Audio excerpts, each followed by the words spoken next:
Hello everybody, how are you today? I'm Resting and welcome to IELTS Resting channel. درود به همگی، امیدوارم حالتون عالی باشه. راستین هستم و خوش اومدید به کانال آیلتس راستین. امروز جلسه پنجم از تدریس کتاب Mindset for IELTS 2 هستش و از سکشن اسپیکینگ درس اول میخوایم درسمون رو استارت بزنیم. Speaking. In this unit you will learn how to خب بولت پوینت ها رو مثل همیشه میخونم. Speak about various aspects of where you live for speaking part 1.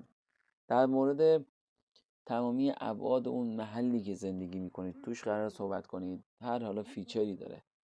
2. Respond to WH, would and yes no questions about where you live. یه سری سوال هایی که با WH question, would و همچنین استایل yes no question در مورد جایی که زندگی میکنید ازتون پرسیده میشه رو میخوایم کار کنیم. Prepare more information for common speaking part 1. خب اینی که ما بیایم یه سری اطلاعات بیشتری رو برای اون دسته از سوال هایی که معمولا و متداولا در مورد پارت 1 اسپیکینگ پرسیده میشه خودمون رو آماده کنیم براش. prepare. So use and the last one, use syllable stress in word correctly.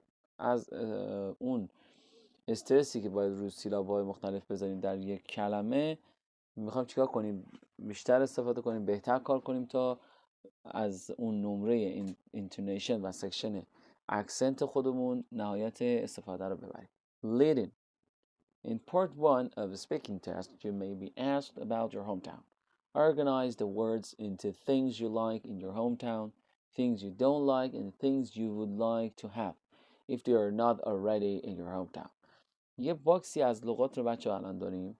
یه سری مربوط میشه به چیزایی که ما دوست داریم در مورد همتاون خودمون، یه سری در مورد چیزایی که ما دوست نداریم و یه سریاش در مورد اون چیزایی هستش که ما دوست داریم داشته باشیم اما آلردی نداریم.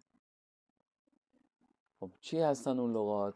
Architecture, Monument, Mountains, Museum, Parks, Restaurants, River or Lakes, Shopping Mall, Weather, Theater, The Sea, Sports Center. خب اگه نگاه کنید تو این جدول پایین things I like و things I don't like و things I wish I had in my hometown، یعنی چیزایی که من آرزو میکردم که داشتیم و الان نداریم رو دارید میبینید. خب خودتون میتونید دسته‌بندی بکنید این لغات رو. واضحه که کدوماش جز لایک، کدوماش جز دیسلایک و کدوماش جز آخری با توجه به شهری که دارید توش زندگی میکنید. صفحه بعد section 2. Listen to an extract from speaking part 1 and answer these questions. یه اکسترکت رو میخوایم گوش کنیم که مربوط به section 1 speaking آیلتس میشه و اینکه answer this question. یه سه سوال هم داده که با توجه به این speaking باید حل کنیم. Discuss your answer with partner. یه تیپ 2 رو براتون میخونم. The why question usually comes last and might be more difficult to answer.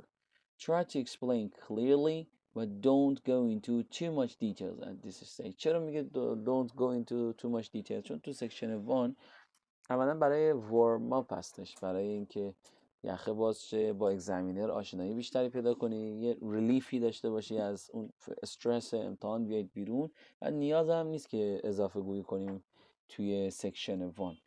پس یه explain clearly داریم.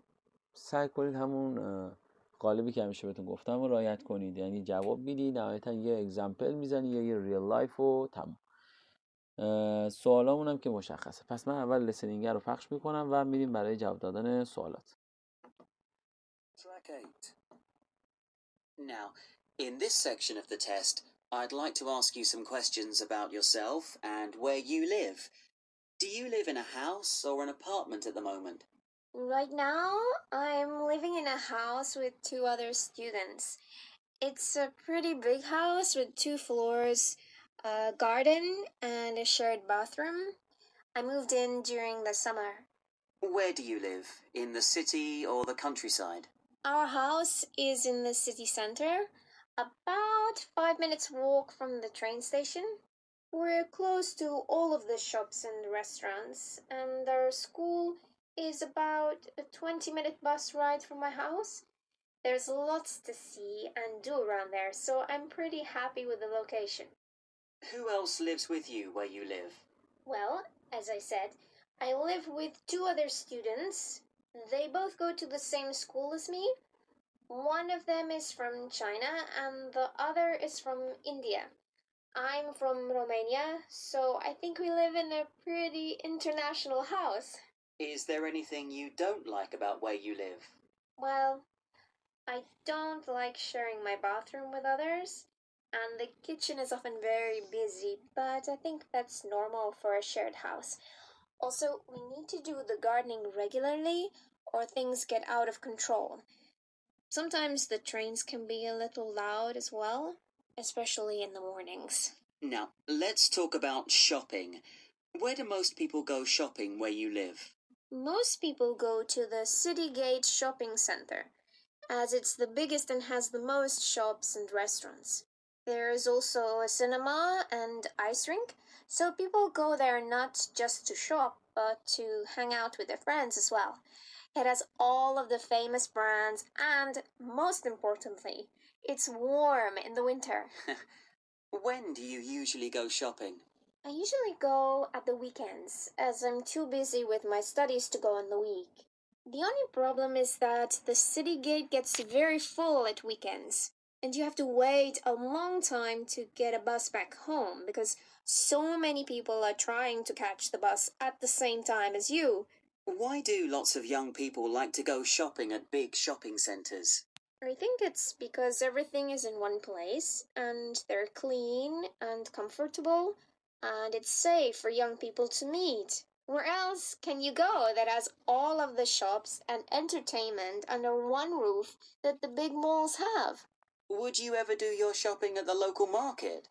I'm not really sure, as the local market is more for older people who just want to go and buy some cheaper food or clothes, and the styles and brands on sale at the market are a bit old-fashioned for me personally. Maybe my parents would be fine with going to the market, but Okay. سوال اولی. How many questions did the examiner ask? 8 questions. What kind of questions did the examiner ask? What were the questions words? خب what kind of question ها چی بود؟ WH question بود، would question و yes no question. درسته؟ with, is and do. هم با is هم با do yes no question انجام داد. پس WH question بود، would و yes no question که این yes no question هم با is بود هم با do. این شد از خب 3 what 2 topics did the examiner cover؟ 2 تا از اون موضوعاتی که اگزامینر کاور کرد تو این پارت چی بوده؟ یکی where you live بود، یکی هم شاپینگ بود دیگه. پس یه دونه where you live بود، یه دونه شاپینگ بود. این هم هستی. 4 approximately how long did the students speak for each question؟ این خیلی مهمه که گفتم اضافه گویی نکنیم و کشش ندیم. بین 15 تا 20. okay so between 15 to 20 second. و جواب سوال بعدی how many sentences did they use؟ چند تا sentence استفاده میگه؟ معمولا بین 3 تا 4 تا sentence per question. اوکی، بین یک، یعنی برای یک سوال که می‌خواسته جواب بده، بین 3 تا 4 تا سنتنس برای هر سوال و بین 15 تا 20 ثانیه. اچه این اندازه استانداردیه، خوبه، هم تو همین دیفالت بمونید عالیه. Responding to WH questions. خب حالا برای جواب WH question ها با چیکار کنیم که اینی بلدید، حالا دوباره میخواد کار کنه استایلشو. بولت پوینتش گفته most speaking part 1 questions are WH questions. خب اینم درسته، واقعا اکثر سوالاتی که در پارت 1 میپرسن استایل WH question. These includes what, where, who, when, why. اینا همه جز اون WH question هایی هستن که به صورت متداول پرسیده میشه. Listen again to the recording from exercise 2. Note down useful language the student uses. یه بار دیگه بچه‌ها میتونید گوش کنید و اون لغاتی که یا اون قالب هایی که مصرف میشه استفاده میکنه برای جواب دادن به این 2 تا تاپیک هوم و شاپینگ رو میتونید نوت داون بکنید، یاد بگیرید و یه زمانی اگر سر امتحان برای خودتون هم اومد میتونید از همین لغات استفاده کنید. مثلا در مورد هوم pretty big house, 2-floor, garden, shared room, city center و 5 minutes walk to حالا مثلا bus station میتونید بگید. Happy with the locations, I don't like shared house و یه سری لغات دیگه. تو شاپینگ هم مثلا گفت شاپینگ سنتر چی داره، سینما، آیس رینکس، hang out with مثلا friends, famous brands are there, gets very useful, everything is in one place. اینا یه چیزایی هستش که مربوط به شاپینگ مال ها میشه و شما میتونید زمانی که خودتون هم میخواید دیسکرایب بکنید شاپینگ مال رو ازش استفاده کنید. سر هوم هم همچنین. 4. With a partner ask and answer these questions. خب اگه پارتنر دارید این سوالا رو با هم دیگه کار کنید، اگر هم ندارید میتونید از خودتون بپرسید. مثلا where do you come from؟ خب این دیگه مشخصه دیگه، از کجا اومدی. What is the weather like in your hometown؟ خب این بستگی داره به این که هر کس تو چه شهری زندگی میکنه. امکان داره بعضی جا بارونی باشه، آفتابی باشه، خشک باشه، سرد. اینا با توجه به شهری که زندگی میکنید بگید، یا نه اصلا اگه دوست دارید هر شهری که میخواید زندگی کنید اون آب و هواشو دوست دارید میتونید همون آب و هواشو بگید دیگه. When is the best time of year to visit your hometown؟ بهترین موقع از سال که اگه قرار باشه بیایم هومتاون شما رو مثلا ببینیم. این دیگه میگم مثلا یکی میگه spring، یکی میگه summer. اگه جای گرمسیر باشه طرف میاد میگه winter، اگه جای سردسیر باشه طرف میاد میگه summer. این دیگه بستگی به اون لوکیشنه داره. Why do you like or not like؟ یعنی میشه don't like your hometown. خب اینا دلایلشو خودتون باید بگید. و باکس بعدی سوالات در مورد accommodation هستش. Where are you living now؟ الان کجا زندگی میکنید؟ حالا اپارتمنت یا هاوس، ویلا، whatever. Who else do you live with؟ با کی زندگی میکنی؟ And what is your favorite room in your home if your house does have 3 or 4 rooms in case. And why do you like or don't like the place where you live؟ اینا مربوط میشه اون جایی که داری زندگی میکنی، شهر نیست، اون خونه رو میگه. اینو با هم دیگه میکس اپ نکنید. 5. Some question ask you to think about something you might do using would. بس یه سری سوالات هستش که از شما میپرسه که کاری که ممکنه انجام بدی که با would میپرسن ازتون. مثلا would you recommend your house or an apartment to another person؟ طرف میتونه بگه I might recommend my apartment because of blah blah blah blah. 2. Would you move house if you had the chance؟ Would you move out؟ میگه اگه شانسشو داشته باشی مووی میکنی از اینجا به جای دیگه اینا.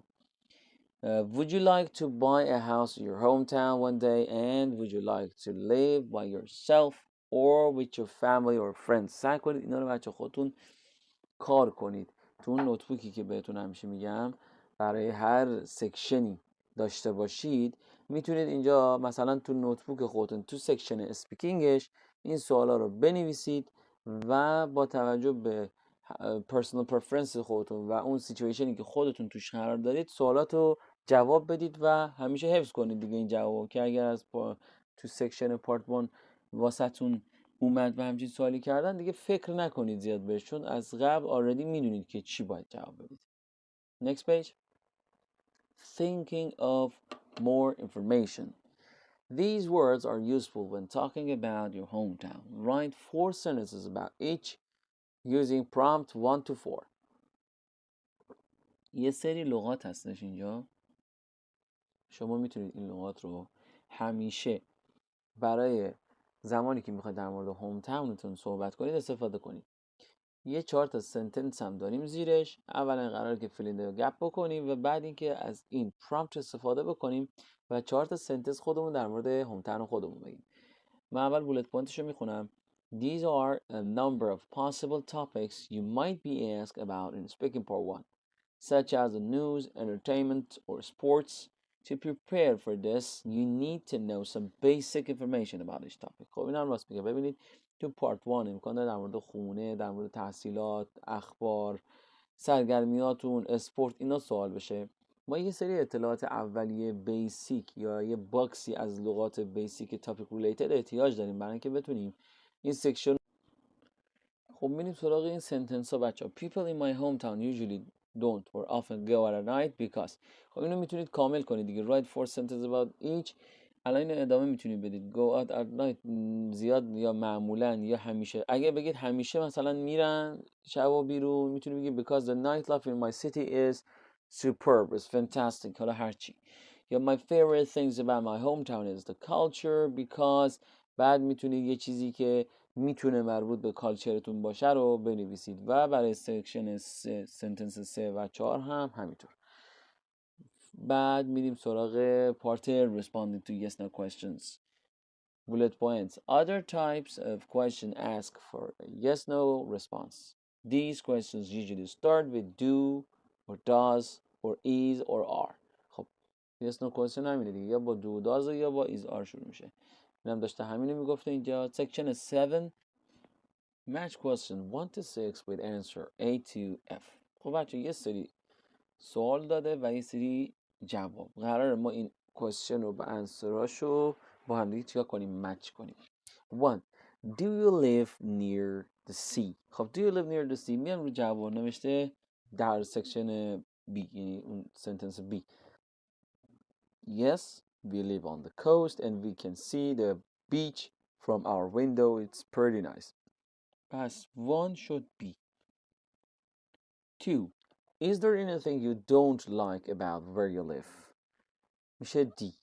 Yes, the weather is pretty terrible و ادامهش شد. 2 هم شد D. 3. Is your house in the city or the countryside؟ خب آیا خونتون میگه تو وسط شهر، مرکز شهر، یا در هوم است؟ جواب میشه A. We live in the suburb. این بچه countryside همینجا هم دوباره یه لغت دیگه میتونید سنونیمش رو بگیرید. suburb و countryside. Just outside the city about 20 minutes drive by car. این هم شد A. خط میخوره. 4. Do you live in a house or an apartment؟ جوابش میشه F. 4 میشه F. We currently live in a small apartment on the تا آخر. این هم شد F. چون همین سوالا رو بچه ازتون میپرسن اگه قرار باشه تو هوم تاون و اکامودیشن اینا سوال پرسیده بشه. همین چند تا سوال هست دیگه. این سوال عجیب غریبی نمیتونن بپرسن. همینا رو جواب بهشون بدید به صورت دیفالت تو خونه یادداشت برداری کنید، سر امتحانم بپرسن خیلی راحت جوابتون میدن. 5. Is there anything special you can do in your hometown؟ کار خاصی مثلا میتونی انجام بدی، هر اکتیویتی که باشه تو هوم تاون. 5 میشه C. Not really. I think my hometown is a little boring. دیگه مشخصه تا آخرش. C. And the last one, 6. Are there any interesting places to visit in your hometown؟ جوابش هم میشه E. Yes, there are many monuments and museums to see with a lot of culture and history. یه تیپی هم داده بهتون، میگه it is not enough to just say yes no. خب همیشه گفتم ما در آیلتس اصلا جواب دادن یک کلمه دو کلمه نداریم، ممنوعه. هیچ وقت نباید جوابتون یک کلمه باشه، مثل yes, no, I do, I don't. اینجوری نداریم جواب. Try to add at least 2 sentences with extra information explaining your answer. همیشه سعی کنید تو این سکشن ها، همونجور که تو اول همین سکشن هم دیدیم، جلسه دیدیم، بین 3 تا 4 سنتنس عالیه. سوالتون هم جوری باشه که اول جواب مثلا اگه yes no question بود yes no تون رو بدید، بعد یه توضیح خیلی مختصر یا یه explanation، یه example چیزی بیارید تا اون جوابتون پخته تر، کامل تر و حرفه‌ای تر بشه. 8. Ask and answer these questions about your hometown or accommodation. این یه سری سوال هم دوباره مثل همون سوال قبلی hometown و accommodation داره که شما میتونید باز هم نوت برداری کنید توی دفترچه‌تون، تو نوتبوکتون و بهش جواب بدید. سکشن بعدی thinking of new ideas. Try to write 4 questions either WH yes no question. میگه سعی کن 4 تا سوال بنویس، حالا هر تایپی که میخواد باشه، با WH question yes no question for each topic in the mind map. یه mind map کوچیکی دارید پایین و تاپیکاشون مختلفه. ما باید سعی کنیم 4 تا سوال با yes no question، استایل yes no question و یا حتی WH question که خب به اندازه کافی داریم WH question word بنویسیم. Ask and answer questions with a partner و با پارتنرتون کار کنید.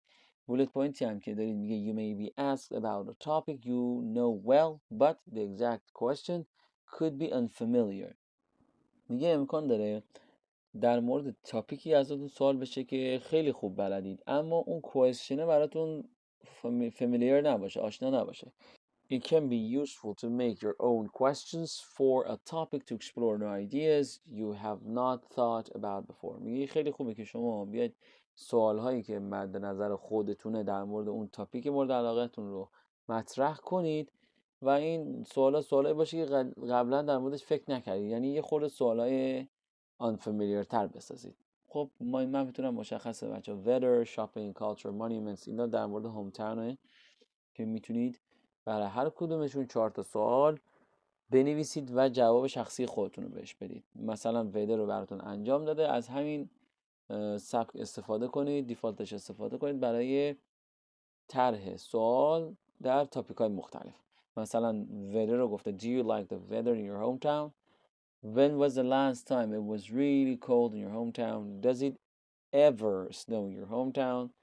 When is the best time of year to visit your hometown? خب هم WH question داده دوتا، هم دوتا yes no question با دو و داست. حالا همین کار رو شما میتونید برید روی شاپینگ، کالچر و سکشن های دیگه انجام بدید.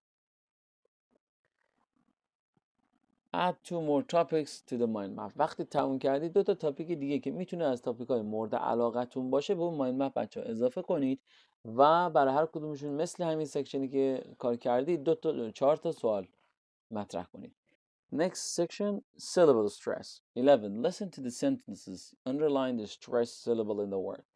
خب بچه این سکشن رو میتونید خودتون لسنینگ 9 رو گوش کنید و حتما تکرار کنید باش، برای اینکه تایم سشن طولانی نشه من فقط براتون میخونم لغاتش رو و استرس سیلبل ها رو زیرش رو خط میکشم. 1. Apartment part هستش. 2. Accommodation 3. Architecture this one. 4. Construction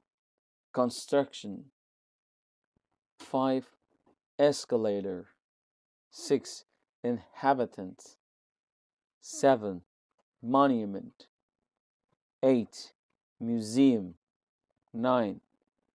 Residential 10. Stadium 11. Countryside 12. Environment 13. Geography 14. Regional 15. Temperature 16. Scenery. خب اینم از stress syllable ها برای section 11. تو 12 هم میگه دوباره listen to the words again and repeat them with the correct syllable stress. خب این حتما تمرین کنید استرسشو که تو ذهنتون بشینه. و رسیدیم به پایان این سشن بچه‌ها. دیگه اگزم اسکیلز هم مثل همیشه میتونید خودتون به عنوان هومورک انجام بدید. اگه سوالی داشتید در سکشن کامنت ها بنویسید، حتما بهش جواب میدم. اگر که تا الان هم کانال من رو سابسکرایب نکردید خیلی ممنون میشم کانال من رو سابسکرایب کنید، زنگوله رو فعال کنید که نوتیفیکیشن ویدیوهای جدید من براتون بیاد. لایک، شیر و کامنت هم یادتون نره. تا جلسه آینده خدا نگهدار. See you guys. Take care. Bye.